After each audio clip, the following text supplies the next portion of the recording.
नमस्कार मित्रांनो, stupid for study या यूट्यूब चॅनलवरती तुमचं स्वागत आहे।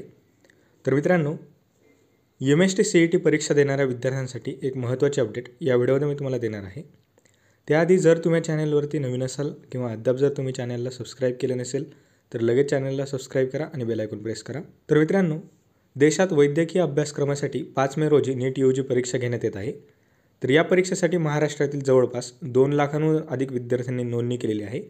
तर त्यामुळे NEET UG आणि MST CET 2024 PCM देणाऱ्या विद्यार्थ्यांना CET PCM परीक्षेची तारीख बदलून घेण्याची संधी मिळणार आहे, असे महाराष्ट्र राज्य सामायिक प्रवेश परीक्षा कक्षाने स्पष्ट केले आहे। तर वैद्यकीय अभ्यासक्रमासाठी होणाऱ्या NEET UG 2024 परीक्षेसाठी देशातील जवळपास 15 लाखांहून अधिक विद्यार्थ्यांनी नोंदणी केली आहे।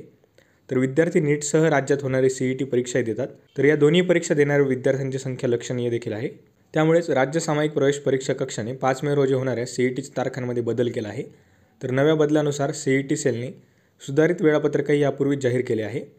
तर CET PCM 5 मे रोजी होणार नाही, तरी ज्यांना प्रवेशपत्र प्राप्त झाल्यानंतर CET PCM परीक्षेची तारीख वैयक्तिक कारणासाठी बदलणे आवश्यक वाटते, अशा विद्यार्थ्यांना तारीख बदलण्याची संधी मिळण्याची शक्यता आहे। तर त्यांनी NEET UG 2024 परीक्षेच्या प्रवेशपत्रासह MST CET PCM 2024@gmail.com या ईमेलवर आपला विनंती अर्ज करावा, असे आवाहन राज्य सामायिक प्रवेश परीक्षा कक्षाने केले आहे। तर सकाळ न्यूजपेपरने ही न्यूज दिली आहे। तर थोडक्यात नीट परीक्षा देणाऱ्यांना CETची तारीख बदलण्याची संधी या ठिकाणी देण्यात येणार असल्याचं CET सेलकडून सांगण्यात आलेलं आहे। तर तुम्हाला व्हिडिओ आवडला असेल तर व्हिडिओला लाईक करा, चॅनलला सबस्क्राईब करा। अशाच एज्युकेशनल अपडेट्स MST CETच्या संदर्भात आपल्या चॅनलवरती येत राहणार आहेत। तसेच डिस्क्रिप्शन बॉक्समध्ये दिलेल्या लिंकवरती जाऊन आपल्या टेलिग्राम चॅनलला फॉलो करायला विसरू नका। So thank you for watching.